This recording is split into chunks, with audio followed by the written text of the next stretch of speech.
પરમાણ્વીય ત્રિજ્યા. પરમાણ્વીય ત્રિજ્યા એટલે કે જ્યારે કોઈ પરમાણુનું કેન્દ્ર એટલે કે ન્યુક્લિયસથી તેની બહારની બાજુ રહેલા સંયોજકતા ઇલેક્ટ્રોન સુધીનું અંતર એને પરમાણ્વીય ત્રિજ્યા આર કહેવાય. હવે જો મારે કોઈ દડાની ત્રિજ્યા માપવી હોય તો દડાની ત્રિજ્યા સરળતાથી માપી શકાશે, કારણ કે દડાના કેન્દ્રથી બહારની કક્ષા સુધીનું જે અંતર છે અંતર ફિક્સ છે. પરંતુ જો મારે પરમાણુની ત્રિજ્યા માપવી હોય તો પરમાણુ કેન્દ્રની આજુબાજુનો 95% જેટલો વિસ્તાર કે જે ઇલેક્ટ્રોન મળી આવવાની સંભાવના ધરાવે છે, એટલે ક્યાં હશે તે માપવું ચોક્કસ તેનું મૂલ્ય મેળવી શકાતું નથી. આથી પરમાણુનું કદની ત્રિજ્યા એટલે પરમાણુની ત્રિજ્યા લગભગ 1.2 એંગસ્ટ્રોમ એટલે કે 1.2 × 10⁻10 મીટર છે. બરાબર, લગભગ, ચોક્કસ નથી.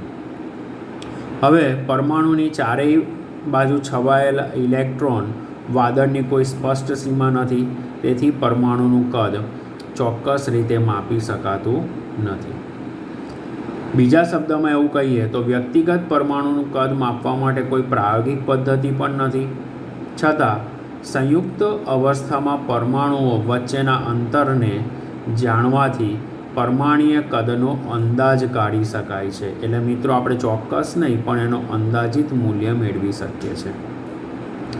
એક પ્રાયોગિક માર્ગ એવો છે કે સહસંયોજક અણુઓમાં એકલ બંધથી જોડાયેલા બે અધાત્વીય પરમાણુઓના કેન્દ્ર વચ્ચેના અંતરની જાણકારીના આધારે સહસંયોજક ત્રિજ્યા નક્કી કરી શકાય છે. એટલે એનો મતલબ એવો થયો કે ક્લોરીન પરમાણુ લો. હવે જે ક્લોરીન પરમાણુ છે એ ક્લોરીન પરમાણુમાં એવું સમજો કે આ ક્લોરીનનો એક અણુ, એના સંયોજકતા કોષમાં આ રીતે 7 ઇલેક્ટ્રોન રહેલા છે. ક્લોરીનનો બીજો અણુ, એના સંયોજકતા કોષમાં આ રીતે 7 ઇલેક્ટ્રોન રહેલા છે. તો આ રીતે આ એક ક્લોરીનનું કદ અને આ બીજા ક્લોરીનનું કદ, બરાબર, આ રીતે લેવાશે. હવે જો અહીંયા આ ક્લોરીનના જે કદ છે એ કદના કેન્દ્રથી સંયોજકતા કોષ સુધીનું જો અંતર લઉં, બરાબર, તો એ આ એક કેન્દ્રથી બીજા કેન્દ્ર સુધીનું જે અંતર છે એ કેટલું છે? 198 પિકોમીટર. હવે બે કેન્દ્રને જોડતો માર્ગ છે, રાઈટ, અહીંયાથી આ જે છે એ બે કેન્દ્રને જોડતો માર્ગ છે. તો એના માટે મારે કેટલા વડે ડિવાઈડ કરવા પડે? 2 વડે. બરાબર, 2 વડે ડિવાઈડ કરીશ તો કેટલું મૂલ્ય આવશે? 99 પિકોમીટર. એટલે એનો મતલબ એવો થયો કે સહસંયોજક ત્રિજ્યા નક્કી કરવા માટે જ્યારે અધાત્વીય તત્વો એકબીજા સાથે જોડાય છે એટલે એમના કેન્દ્રના અડધા અંતરને તેની પરમાણ્વીય ત્રિજ્યા તરીકે લેવામાં આવી. હવે ધાતુ તત્વો માટે ધાત્વીય ત્રિજ્યા નક્કી કરવામાં આવી. તો ધાત્વીય ત્રિજ્યાનું મૂલ્ય એ ધાત્વિક સ્ફટિકના પાસેના બે કેન્દ્ર વચ્ચેના અંતરનું અડધું મૂલ્ય લેવામાં આવ્યું. તો એના માટે એક્ઝામ્પલ આપ્યું છે કોપર ધાતુનું. એના માટે કોનું એક્ઝામ્પલ છે? કોપર ધાતુ. સેમ આ એક કોપર, આ બીજો કોપર, એમની વચ્ચેનું અંતર લઈએ તો કેટલું છે? 256 પિકોમીટર. તો એના ડિવાઈડ બાય 2 કરીએ તો કેટલું મળશે? 128 પિકોમીટર. તો આ રીતે આપણે સહસંયોજક ત્રિજ્યા કે ધાત્વીય ત્રિજ્યાને આપણે પરમાણ્વીય ત્રિજ્યા વડે ઓળખીશું. બરાબર, પછી એ તત્વ ધાતુ હોય કે અધાતુ બંને માટે ધાત્વીય ત્રિજ્યા કે સહસંયોજક ત્રિજ્યાના બદલે કયો શબ્દ વાપર્યો આપણે? પરમાણ્વીય ત્રિજ્યા. પરમાણ્વીય ત્રિજ્યા ક્ષકિરણ અથવા તો વર્ણપટ દર્શકીય એટલે કે સ્પેક્ટ્રોસ્કોપિક પદ્ધતિ દ્વારા માપી શકાય છે. ત્યાર પછી એના માપન માટેની બે પદ્ધતિ આવી, એક ક્ષકિરણ અને બીજું વર્ણપટ દર્શકીય. તો આમ બે પદ્ધતિ આવી. કેટલાક તત્વની પરમાણ્વીય ત્રિજ્યાના મૂલ્યો અહીંયા કોષ્ટકમાં આપ્યા છે. એના આધારે આપણે જઈએ તો ત્યાં તમે કહેશો કે આવર્તમાં પરમાણ્વીય ત્રિજ્યા, આવર્ત એટલે આડો અને સમૂહ એટલે ઊભો, બરાબર. તો આ આવર્ત છે મિત્રો. આ લિથિયમથી ફ્લોરિન તરફ જઈએ ને આમ, તો આ આવર્ત છે. તો ત્યાં શું કહેવાશે? ડાબી બાજુથી જમણી બાજુ જતા. મૂલ્ય પરથી જ તમને ખબર પડે છે કે lithium is greater than beryllium, beryllium is greater than boron, boron is greater than carbon, carbon is greater than nitrogen, nitrogen is greater than oxygen ને oxygen is greater than fluorine. તો આવર્તમાં જેમ જેમ ડાબી બાજુથી જમણી બાજુ તરફ જઈએ તેમ પરમાણ્વીય ત્રિજ્યા શું થશે? તો કે ઘટે છે. આવર્તમાં પરમાણ્વીય ત્રિજ્યા ઘટે છે. સેમ એવું જોઈ લો. Sodium is greater than magnesium is greater than aluminium, aluminium is greater than silicon is greater than phosphorus is greater than sulphur is greater than chlorine. Clear? હવે હું સમૂહ માટે જાઉં તો સમૂહમાં ઉપરથી નીચે આવીએ તેમ તેમ એના મૂલ્ય વધે છે. એટલે અહીંયા હું એવું લખીશ સમૂહ માટે lithium is less than sodium, sodium is less than potassium, potassium is less than rubidium, rubidium is less than caesium. એવી રીતે હું 17મા સમૂહ માટેની ત્રિજ્યા લઈશ તો એ પણ શું થશે? તો કે એ વધે છે. એટલે સમૂહમાં પરમાણ્વીય ત્રિજ્યા વધે અને આવર્તમાં પરમાણ્વીય ત્રિજ્યા ઘટે. તો આ વસ્તુ તમારે યાદ રાખવાની છે મિત્રો.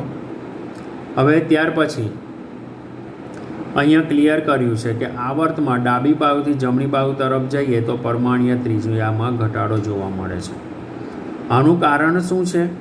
તો કે એના કારણમાં આવર્તમાં કક્ષા બદલાતી નથી, એન ન બદલાય.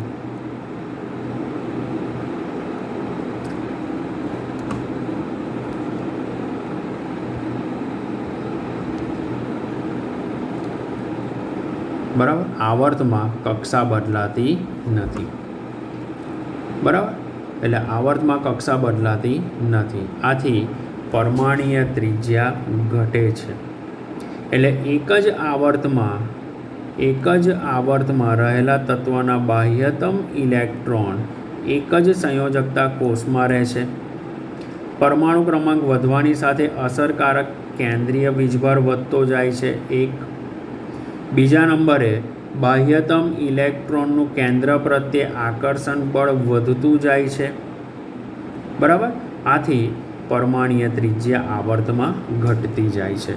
તો કારણ પૂછાય 2 માર્કનું, તો એનો તમે આન્સર આપી શકો છો. ત્યાર પછી આવર્તમાં સમૂહ માટે જઈએ. સમૂહ અથવા ઊભા સ્તંભમાં પરમાણુ ક્રમાંક વધવાની સાથે પરમાણ્વીય ત્રિજ્યામાં વધારો થાય છે. આલ્કલી ધાતુ સમૂહ અને હેલોજન સમૂહમાં ઉપરથી નીચે તરફ જઈએ તેમ તેમ એનનું મૂલ્ય વધતું જાય છે. આવર્તમાં એનનું મૂલ્ય વધતું નથી, સમૂહમાં વધે છે. માટે કેન્દ્રથી સંયોજકતા ઇલેક્ટ્રોન દૂર થતો જાય છે, જેથી કરીને આ ઇલેક્ટ્રોન કેન્દ્ર પ્રત્યેનું આકર્ષણ ઘટાડે છે. બરાબર? એટલે કદ વધતું જાય છે, એટલે કે એની પરમાણ્વીય ત્રિજ્યા વધતી જાય છે. એટલે ઉમદા વાયુ તત્વોની પરમાણ્વીય ત્રિજ્યાનો વિચાર કરવામાં આવ્યો નથી. તેઓ એકલ પરમાણુ હોવાના કારણે ત્રિજ્યાનું મૂલ્ય બહુ જ વધારે છે. તેથી ઉમદા વાયુના તત્વોની ત્રિજ્યાની સરખામણી અન્ય તત્વોની ત્રિજ્યા સાથે ન કરતાં તેમને વાન્ડરવાલ્સ ત્રિજ્યા સાથે સરખામણી કરવી જોઈએ.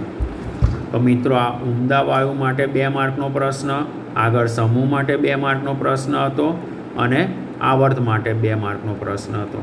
હવે એ જ વસ્તુ આપણને અહીં આલેખમાં દર્શાવી છે કે આલેખમાં સમૂહમાં ઉપરથી નીચે તરફ આવીએ, બરાબર, સમૂહમાં ઉપરથી નીચે તરફ તેમ તેમ પરમાણીય ત્રિજ્યા વધે છે જુઓ, બરાબર.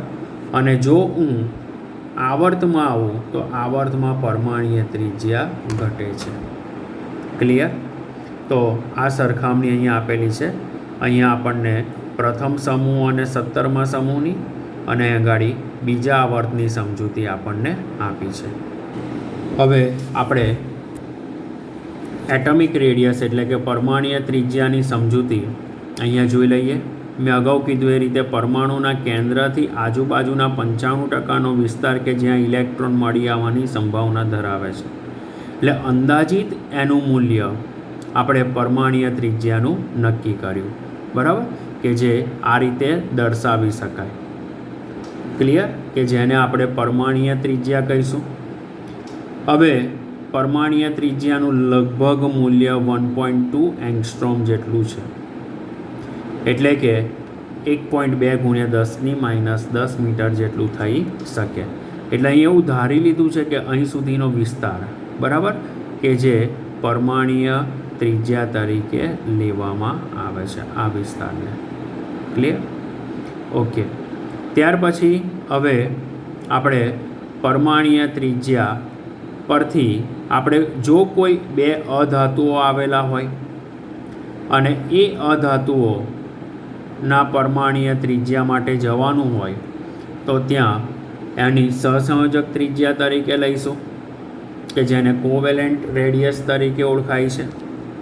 હવે સહસંયોજક ત્રિજ્યા એટલે અહીંયા ક્લિયર કર્યું છે કે આપણા જે કેન્દ્ર છે આ કેન્દ્રથી આ કેન્દ્ર સુધીનો વિસ્તાર, એને કેટલો થશે?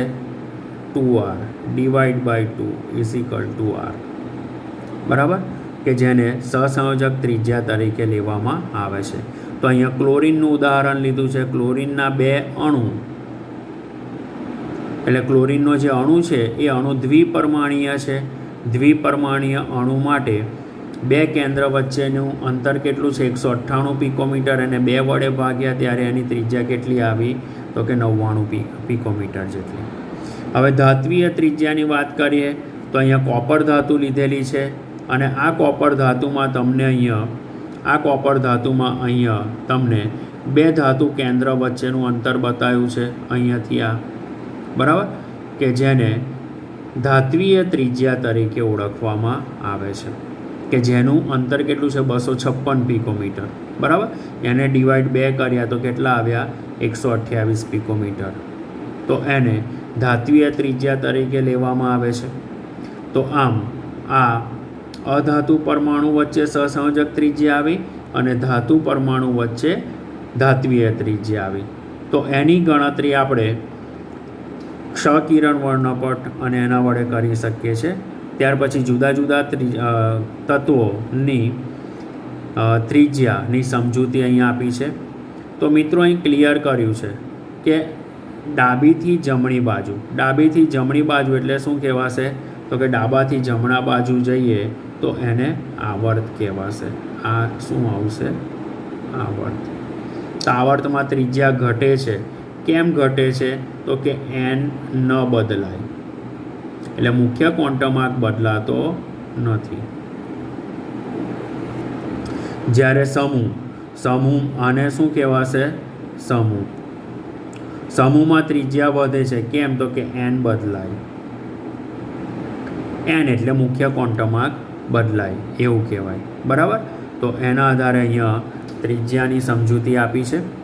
હવે લિથિયમથી ફ્લોરિન તરફ જઈએ તો ક્રમશઃ એની ત્રિજ્યા તમે અહીં જુઓ તો એની ત્રિજ્યા ઘટતી જાય છે. તો આપણી જે આ આકૃતિ છે એ આકૃતિમાં ક્લિયર થાય છે કે એની સાઇઝ ઘટે છે. જુઓ આ ઘટાડો, બરાબર, એટલે આવર્તમાં ત્રિજ્યા ઘટે. એવી રીતે બીજા આવર્તની વાત કરીએ તો બીજા આવર્તમાં પણ ત્રિજ્યા ઘટતી જાય છે, બરાબર. મૂલ્ય પરથી જ તમને ખબર પડે છે. ઓકે. ત્યાર પછી હવે આપણે જઈએ તો હવે આ બીજી વસ્તુ કે બહુ જ ક્લિયર કટ કરી દીધું છે કે આપણી જોડે આ જે તત્વ છે એ કયું છે? લિથિયમ. આ કયું છે? બેરેલિયમ. આ કયું છે? બોરોન, કાર્બન, નાઇટ્રોજન, ઓક્સિજન અને ફ્લોરિન. તો ક્રમશઃ પરમાણુ ક્રમાંક વધવાની સાથે તમે જોશો તો અહીં ઇલેક્ટ્રોનની સંખ્યા પણ વધતી જાય છે. ઇલેક્ટ્રોનની સંખ્યા વધતી હોવાથી કેન્દ્ર તરફી આકર્ષણ બળ વધતું જાય અને કેન્દ્ર તરફી આકર્ષણ બળ વધે તો પરમાણુય ત્રિજ્યા ઘટતી જાય છે. બરાબર? તો આ આવર્તમાં પરમાણુય ત્રિજ્યાની સમજૂતી આપી. હવે ત્યાર પછી અહીંયા એ પણ સમજાવ્યું કે કેન્દ્ર પ્રત્યે વધુ આકર્ષણ જોવા મળે છે. હવે જો Z=3 ને Z=11 લઈએ એટલે આ સમૂહ આવ્યો. જેમ જેમ સમૂહમાં આગળ જઈએ તેમ તેમ કક્ષા બદલાતો જશે અને મુખ્ય ક્વોન્ટમ આંક બદલાતો જાય તેમ તેમ તેના સંયોજકતા કોષનું અંતર કેન્દ્રથી વધતું જાય. માટે સમૂહમાં એની પરમાણુય ત્રિજ્યા વધે છે. બરાબર? તો આ વસ્તુ અહીંયા તમને ક્લિયર થઈ ગઈ કે અહીંયાથી સીઝિયમ એટલે લિથિયમથી લીના કે રૂબિડિયમ, સીઝિયમ, ફ્રાન્સિયમ. તો વેલેન્સ ઇલેક્ટ્રોન વધતા જાય, સંયોજકતા ઇલેક્ટ્રોનનું કેન્દ્રથી અંતર વધતું જાય તેમ તેમ એની પરમાણુય ત્રિજ્યા વધતી જાય છે. બરાબર? તો આવર્તમાં આપ્યું, આવર્તમાં ત્રિજ્યા ઘટે છે. બરાબર? કારણ કે મેં આગળ કીધું ને કક્ષા બદલાતી નથી, તો દરેકમાં કક્ષા જો n=2 જ છે.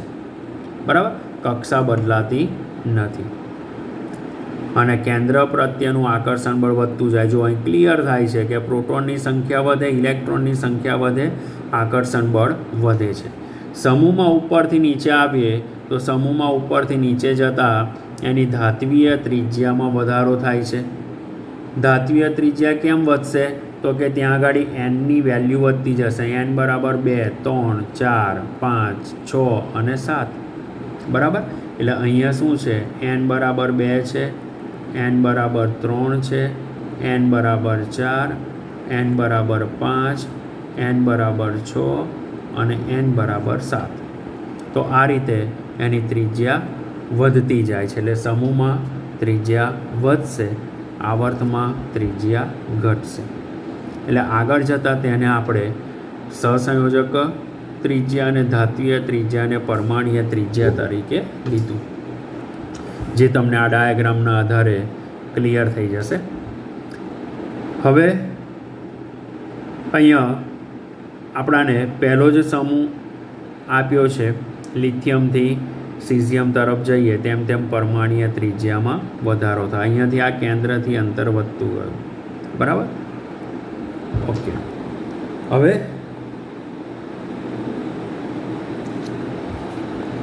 કદ. હા, હવે નોબેલ ગેસ. નોબેલ ગેસ એટલે આપણે શું લઈએ મિત્રો? નિષ્ક્રિય તત્વો. નિષ્ક્રિય તત્વો માટે તો આપણે એક વસ્તુ જોઈ ગયા કે આવર્તમાં અહીંયાથી અહીં જઈએ તો ઘટે છે અને પછી પાછું નિષ્ક્રિય તત્વો જે છે, બરાબર, નિષ્ક્રિય તત્વો તો એની પરમાણુય ત્રિજ્યા વધી. કેમ વધી? તો કે એની સામાન્ય ઇલેક્ટ્રોન રચના NH2 જેવી છે કે જેથી કરીને બધા કોષ સંપૂર્ણ રીતે ભરાયેલા છે અને બધા જ કોષ જો સંપૂર્ણ રીતે ભરાયેલા હોય તો તો એની સંયોજકતા ત્રિજ્યા જે છે એ ત્રિજ્યા ક્રમશઃ વધતી જાય અને પાછો સમૂહ છે. બરાબર? તો ત્યાં આગળ નિષ્ક્રિય તત્વોની ત્રિજ્યાને વાન ડર વાલ્સ ત્રિજ્યા સાથે સરખાવવામાં આવે છે.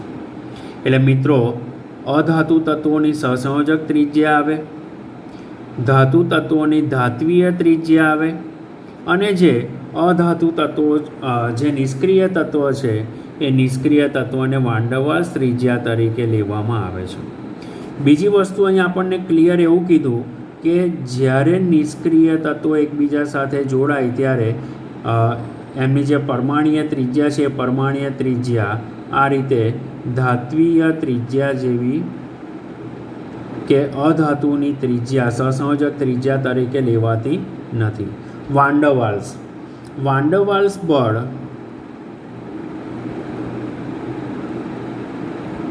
વાન્ડરવાલ્સ બળ એ યુનિવર્સલ છે, બધે જ લાગુ પડે છે, બરાબર.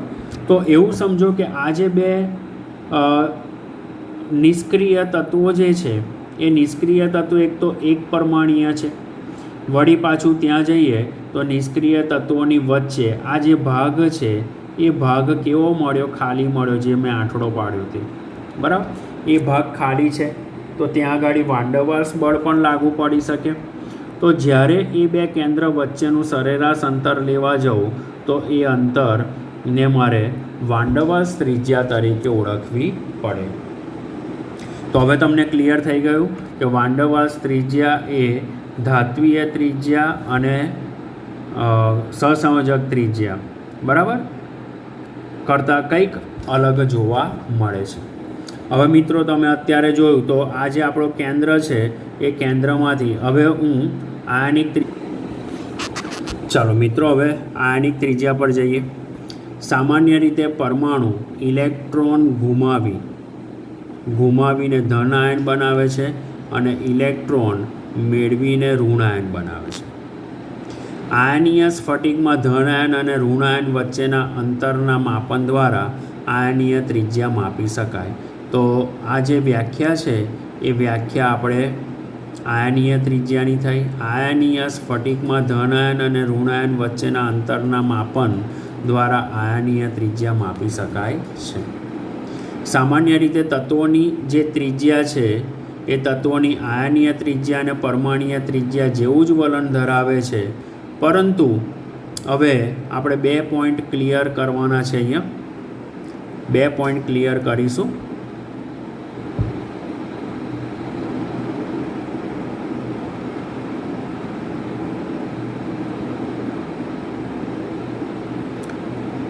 કે સપોઝ આયનીય ત્રિજ્યા પરમાણ્વીય ત્રિજ્યા જેવું જ વલણ ધરાવે છે. ધન આયન તેના જનક પરમાણુ કરતાં નાનો હોય છે. 2 માર્કનું કારણ કે તેની પાસે ધન આયન એટલે કે સપોઝ અહીંયા જો એલ્યુમિનિયમ અને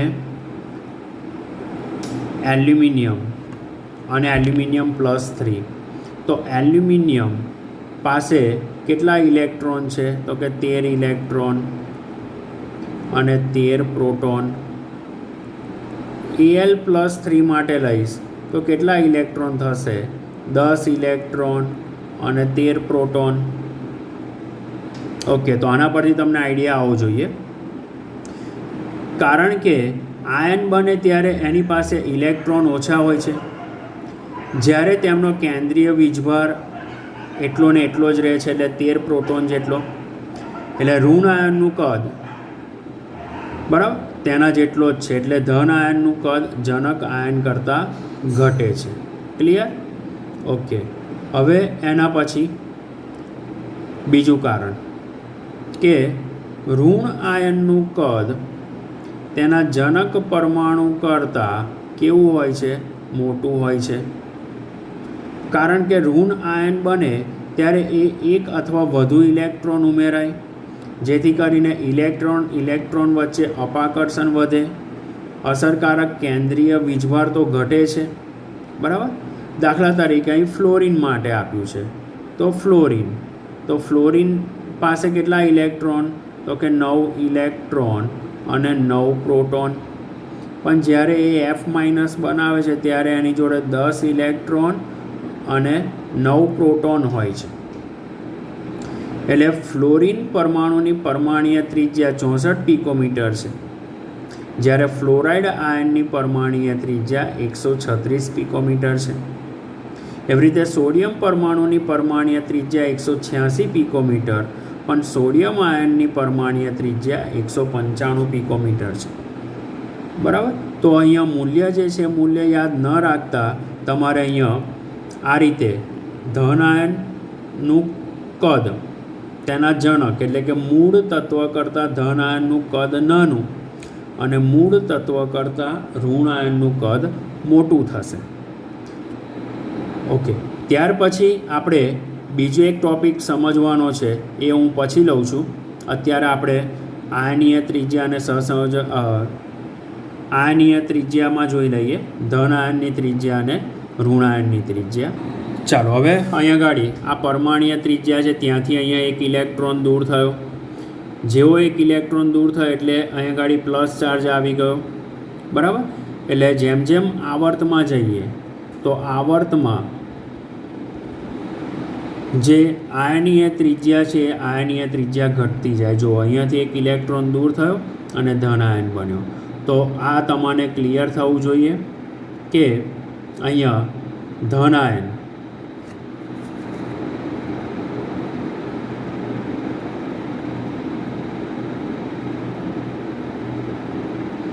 જો હવે અહીંયા આ સોડિયમ ધાતુ છે, એનો આ સંયોજકતા ઇલેક્ટ્રોન ગુમાવી દીધો. એટલે કેટલી કક્ષા થઈ તો કે અહીંયા આગળ n બરાબર 1, n બરાબર 2 અને n બરાબર 3. હવે અહીંયા કેટલી રહી n બરાબર 1 અને n બરાબર 2. કેમ તો કે આને એક ઇલેક્ટ્રોન ગુમાવી દીધો છે. એક ઇલેક્ટ્રોન ગુમાવવાથી ઉપર શું આવ્યો પ્લસ ચાર્જ. એટલે અહીંયા n બરાબર 2 જ છે. એટલે મૂળ તત્વમાં કેટલા હતા n3. જ્યારે આયન બન્યો ધન આયન ત્યારે કેટલા છે n બરાબર 2. એટલે તમે જ જુઓ અહીંયાથી આ જે અંતર છે અંતર ઘટી ગયું. એટલે મૂળ તત્વ કરતાં ધન આયન બને ત્યારે એની ત્રિજ્યા ઘટે છે. ક્લિયર? આ પોઈન્ટ ક્લિયર થવો જોઈએ.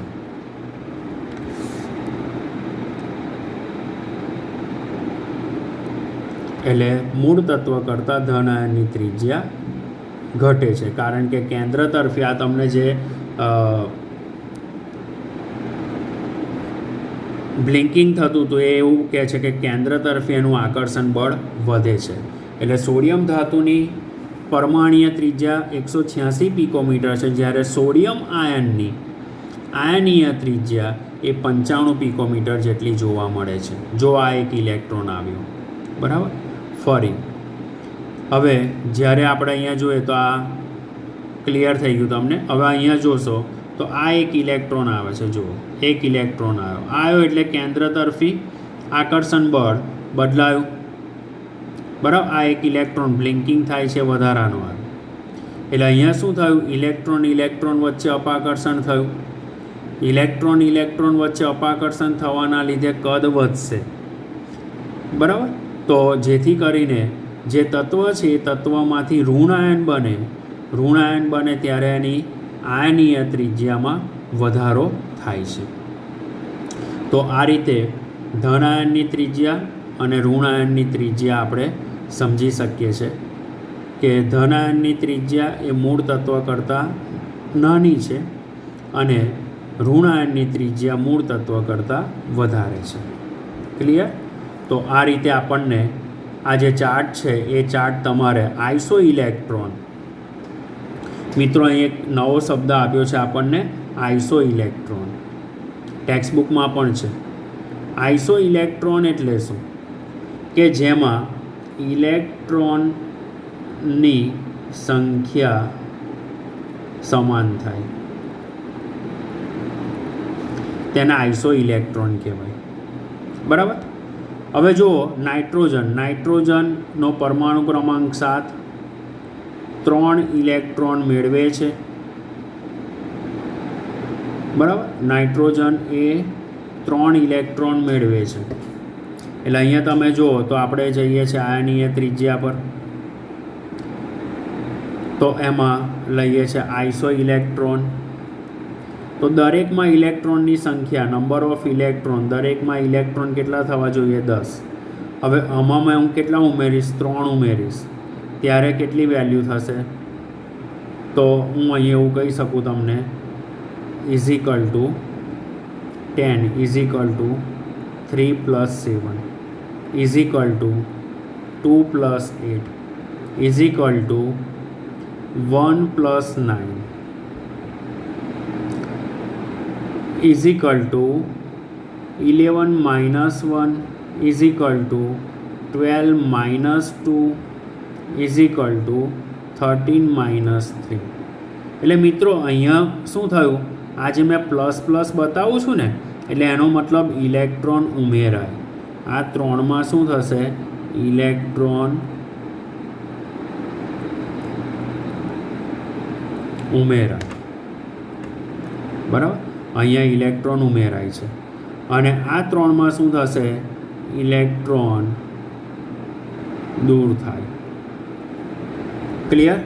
ઇલેક્ટ્રોન ઉમેરાય છે તો ઋણ આયન, ઇલેક્ટ્રોન ઉમેરાય એટલે ઇલેક્ટ્રોન મેળવે તો શું બનાવે? આ ઋણ આયન. અને આ ઇલેક્ટ્રોન ગુમાવે તો શું બનાવે? ધન આયન. ઇલેક્ટ્રોન મેળવીને અને ઇલેક્ટ્રોન ગુમાવીને, જો ઇલેક્ટ્રોનની સંખ્યા એક સરખી થતી હોય તો એને આઇસો ઇલેક્ટ્રોન તરીકે ઓળખાય છે. શેના તરીકે ઓળખાશે? Iso electron. તો નાઇટ્રોજન 3 ઇલેક્ટ્રોન મેળવે છે અને કયો ઋણ આયન બનાવે છે? N-3. ત્યાર પછી ઓક્સિજન 2 ઇલેક્ટ્રોન મેળવે છે અને કયો બનાવે છે? O-2. ત્યારબાદ ફ્લોરિન 1 ઇલેક્ટ્રોન મેળવે છે અને કયો બનાવે છે? F-1. ત્યાર પછી સોડિયમ 1 ઇલેક્ટ્રોન ગુમાવીને કયો બનાવે છે? Na+1. મેગ્નેશિયમ 2 ઇલેક્ટ્રોન ગુમાવે છે અને શું બનાવે છે? Mg+2. અને એલ્યુમિનિયમ 3 ઇલેક્ટ્રોન ગુમાવે છે અને શું બનાવે છે? Al+3. બરાબર. તો અહીં ઇલેક્ટ્રોનની સંખ્યા સરખી થઈ, આથી એને આઇસો ઇલેક્ટ્રોનીય કહેવાય. બરાબર. તો આઇસો ઇલેક્ટ્રોન એટલે શું એ તમને ખબર પડી જોઈએ. હા, હવે આઇસો ઇલેક્ટ્રોનના કદની વાત કરીએ. આઇસો ઇલેક્ટ્રોનનું કદ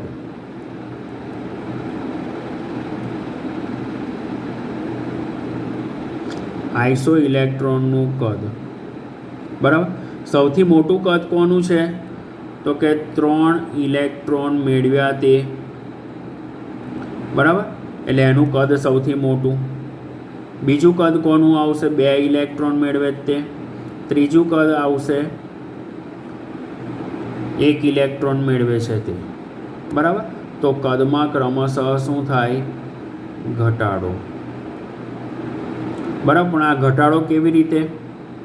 તો 3 ઇલેક્ટ્રોન મેળવ્યા એટલે અહીંયા આગળ પરમાણુના કેન્દ્રમાં પ્રોટોનની સંખ્યા કેટલી થઈ? 7. પણ ઇલેક્ટ્રોનની સંખ્યા કેટલી થઈ? 10.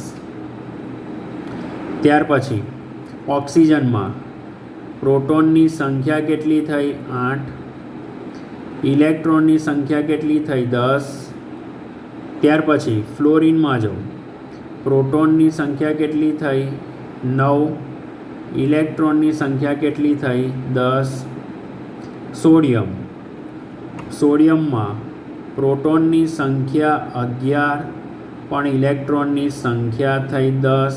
એટલે અહીં ઘટાડો થયો એટલે જનક કરતાં એનું કદ ઘટશે. ત્યાર પછી મેગ્નેશિયમ પ્રોટોનની સંખ્યા 12, ઇલેક્ટ્રોનની સંખ્યા 10. અને એલ્યુમિનિયમ તો પ્રોટોનની સંખ્યા 13 અને ઇલેક્ટ્રોનની સંખ્યા 10. તો આ રીતે આપણે જઈએ તો ક્રમશઃ આયનમાં ઋણ આયનનું કદ સૌથી મોટું હોય અને ધન આયનનું કદ ઘટતું જાય છે. ક્લિયર? તો આને આઇસો ઇલેક્ટ્રોન તરીકે ઓળખવામાં આવે છે. ત્યાર પછી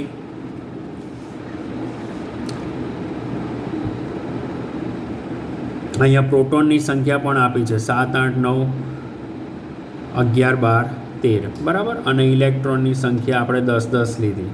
તો એના આધારે આ વસ્તુ નક્કી થઈ ગઈ. ચાલો, હવે અહીંયાથી એક ઇલેક્ટ્રોન ગુમાયો એટલે એને +1 કીધો, X+1. તો આ મિત્રો આયોનાઇઝેશન એન્થાલ્પી થઈ. વાયુરૂપ તટસ્થ પરમાણુમાંથી 1 મોલ ઇલેક્ટ્રોન દૂર કરવા માટે આપવી પડતી ઉર્જા એને આયનીકરણ એન્થાલ્પી કહેવાય. ક્લિયર? ઝડપથી હવે આપણે આ કાલનું રિવિઝન જોઈ લઈએ. હવે એક ઇલેક્ટ્રોન દૂર થયો તો એને પ્રથમ આયનીકરણ એન્થાલ્પી. જો પછી એમાંથી બીજો ઇલેક્ટ્રોન દૂર થાય તો એને દ્વિતીય આયનીકરણ એન્થાલ્પી. અને ત્રીજો ઇલેક્ટ્રોન દૂર કરે તો એને તૃતીય આયનીકરણ એન્થાલ્પી કહેવાય. અહીંયાથી 1 ઇલેક્ટ્રોન દૂર થયો તો પ્રથમ આયનીકરણ એન્થાલ્પી, અહીંયા 2 ઇલેક્ટ્રોન દૂર થયા તો દ્વિતીય આયનીકરણ એન્થાલ્પી, અહીંયા 3 ઇલેક્ટ્રોન દૂર થયા. પણ દૂર કરવાની વૃત્તિ કેવી રીતે? તો કે સૌપ્રથમ એક્સમાંથી શું બને? સૌપ્રથમ બનશે એક્સ, ઇન ગેસિયસ ફોર્મમાંથી બનશે એક્સ પ્લસ. પછી એક્સ પ્લસમાંથી શું થશે? Plus electron. પછી એક્સ પ્લસમાંથી એક્સ પ્લસ 2 પ્લસ ઇલેક્ટ્રોન. આગળ જઈએ, X plus 2 it gives X plus 3 plus electron. બરાબર?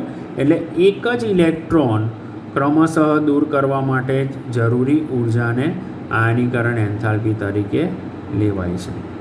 બરાબર? તો એની સમજૂતી અહીંયા આપ્યું. એટલે પ્રથમ આયનીકરણ એન્થાલ્પી કરતાં દ્વિતીય આયનીકરણ એન્થાલ્પીનું મૂલ્ય વધારે હોય છે, કારણ કે કેન્દ્રમાં પ્રોટોનની સંખ્યા કરતાં ઇલેક્ટ્રોનની સંખ્યા ઓછી થઈ જાય છે, જેથી કરીને કેન્દ્રગામી આકર્ષણ બળ વધે છે. ક્લિયર? તો આ વસ્તુ તમને હવે ક્લિયર થઈ ગઈ કે પ્રથમ અને દ્વિતીય આયનીકરણ એન્થાલ્પી કેવી રીતે લઈ શકાય. ક્લિયર? જે આપણે લાસ્ટ ટોપિકમાં હવે આઇસો ઇલેક્ટ્રોન માટે આપણે ગુજરાતીમાં શબ્દ વાપરીશું સમ ઇલેક્ટ્રોનિયસ સ્પીસીસ. એટલે સમ ઇલેક્ટ્રોનિયસ સ્પીસીસમાં એવું થશે કે ઇલેક્ટ્રોનની સંખ્યા સરખી. બરાબર? ઇલેક્ટ્રોનની સંખ્યા સમાન, પરંતુ તેમની ત્રિજ્યા જુદી જુદી હોય, કારણ કે એ જુદો જુદો વીજભાર ધરાવે છે. અને ઋણ વીજભાર ધરાવતા આયનોની ત્રિજ્યા ધન વીજભાર કરતાં કેવી જોવા મળશે? વધારે. એટલે અહીં આગળ ધન આયનની ત્રિજ્યા નાની હોય છે, કે જેનું ઇલેક્ટ્રોનનું કેન્દ્ર તરફી આકર્ષણ બળ વધારે છે, જ્યારે ઋણ વીજભારની ત્રિજ્યાનું મૂલ્ય વધુ હોય છે, કારણ કે તેનું ઇલેક્ટ્રોન વચ્ચે અપાકર્ષણ જોવા મળે છે, જે આપણે આગળ વિડીયોમાં જોઈ ગયા. હવે તમને અહીંયા 3 કોયડો આપ્યો છે, એમાં અલગ અલગ ત્રિજ્યા આપેલી છે. એ ત્રિજ્યાનો ચડતો ક્રમ તમારે ગોઠવવાનો પરમાણુય કે આયનીય ત્રિજ્યાના આધારે, અને કયા તત્વની ત્રિજ્યા સૌથી વધુ અને કયા તત્વની ત્રિજ્યા અથવા તો આયનની ત્રિજ્યા સૌથી ઓછી, એ તમારે હવે શોધવાનું રહેશે. તો હવે ઇલેક્ટ્રોન રચના પરથી પરમાણુય અને આયનીય ત્રિજ્યા, આયનીકરણ એન્થાલ્પીવાળો ટોપિક પૂરો થાય છે. Thank you.